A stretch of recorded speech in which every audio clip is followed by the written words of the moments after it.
नमस्कार दोस्तों, क्या आप जानते हैं कि वक्फ बोर्ड क्या है? वक्फ संपत्तियां कैसे काम करती हैं और भारत में इसे लेकर कौन कौन से कानून बने हैं? अगर नहीं तो इस वीडियो को अंत तक देखें, क्योंकि आज हम विस्तार से बात करेंगे वक्फ बोर्ड बिल के बारे में। आइए शुरुआत करते हैं। एक, वक्फ का अर्थ और महत्व। सबसे पहले हमें यह समझना होगा कि वक्फ क्या होता है। वक्फ एक इस्लामिक व्यवस्था है जिसमें कोई भी व्यक्ति अपनी संपत्ति को धार्मिक, सामाजिक या जनकल्याण के कार्यों के लिए स्थायी रूप से दान कर सकता है। यह संपत्ति आमतौर पर गरीबों, अनाथों, मस्जिदों, मदरसों और अन्य धार्मिक संस्थाओं की भलाई के लिए प्रयोग की जाती है। दो, वक्फ बोर्ड क्या है? अब सवाल आता है कि वक्फ बोर्ड क्या है। भारत में वक्फ संपत्तियों के प्रबंधन और देखरेख के लिए सरकार ने एक विशेष संस्था बनाई जिसे वक्फ बोर्ड कहते हैं। यह बोर्ड हर राज्य में अलग अलग होता है और इनका कार्य वक्फ संपत्तियों की रक्षा करना और उनके सही उपयोग को सुनिश्चित करना होता है। तीन, वक्फ बोर्ड बिल की शुरुआत और इतिहास। अब जानते हैं कि वक्फ बोर्ड बिल कब और क्यों लाया गया। ब्रिटिश शासनकाल के दौरान वक्फ संपत्तियों की कोई स्पष्ट व्यवस्था नहीं थी, जिससे कई संपत्तियों का गलत इस्तेमाल होने लगा। इसे रोकने के लिए ब्रिटिश सरकार ने वक्फ एक्ट 1923 लागू किया, लेकिन यह पर्याप्त नहीं था। बाद में 1954 में भारत सरकार ने वक्फ एक्ट लागू किया, जिसे समय समय पर संशोधित किया गया।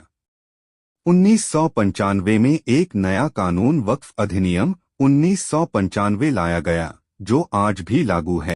यह कानून 2013 में संशोधित किया गया ताकि वक्फ संपत्तियों की बेहतर सुरक्षा और प्रबंधन हो सके। चार, वक्फ बोर्ड बिल के मुख्य प्रावधान। अब बात करते हैं कि वक्फ बोर्ड बिल में क्या क्या प्रावधान दिए गए हैं। वक्फ बोर्ड का गठन। प्रत्येक राज्य और केंद्र शासित प्रदेश में एक वक्फ बोर्ड होगा। इस बोर्ड में मुस्लिम समाज के विभिन्न वर्गों के लोग शामिल होंगे।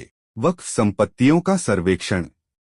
वक्फ संपत्तियों की सूची बनाई जाएगी और उन्हें एक सरकारी रिकॉर्ड में दर्ज किया जाएगा। वक्फ संपत्तियों की सुरक्षा। कोई भी व्यक्ति या संस्था वक्फ संपत्ति को बेच नहीं सकती और न ही उसका गलत इस्तेमाल कर सकती है। वक्फ ट्रिब्यूनल। यदि किसी संपत्ति पर विवाद होता है तो उसके समाधान के लिए एक विशेष न्यायाधिकरण ट्राइब्यूनल बनाया गया है। वक्फ बोर्ड के वित्तीय अधिकार।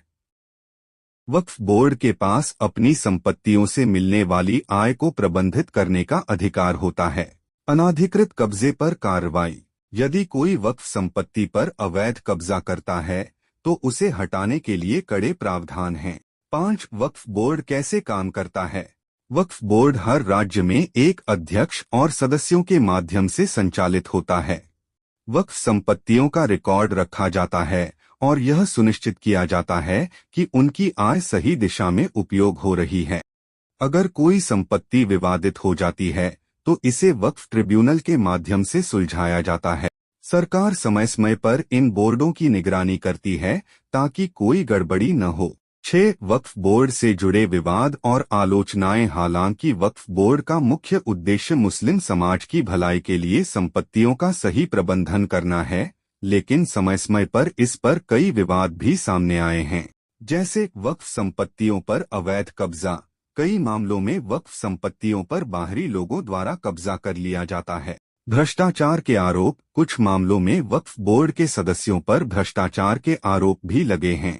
संपत्तियों का गलत उपयोग। कई बार वक्फ संपत्तियों का सही उपयोग नहीं हो पाता, जिससे विवाद खड़े हो जाते हैं। 7, क्या वक्फ बोर्ड सही से काम कर रहा है। वक्फ बोर्ड बिल एक बहुत ही महत्वपूर्ण कानून है, जिसका उद्देश्य धार्मिक और सामाजिक भलाई के लिए संपत्तियों का प्रबंधन करना है। हालांकि इसके प्रभावी क्रियान्वयन के लिए पारदर्शिता और निगरानी आवश्यक है। यदि इसे सही तरीके से लागू किया जाए तो यह समाज के लिए बहुत लाभकारी हो सकता है। अगर आपको यह जानकारी पसंद आई तो इस वीडियो को लाइक करें, शेयर करें और हमारे चैनल को सब्सक्राइब करना न भूलें। अगर आपके मन में कोई सवाल है तो हमें कमेंट सेक्शन में जरूर बताएं। मिलते हैं अगले वीडियो में, तब तक के लिए जय हिंद।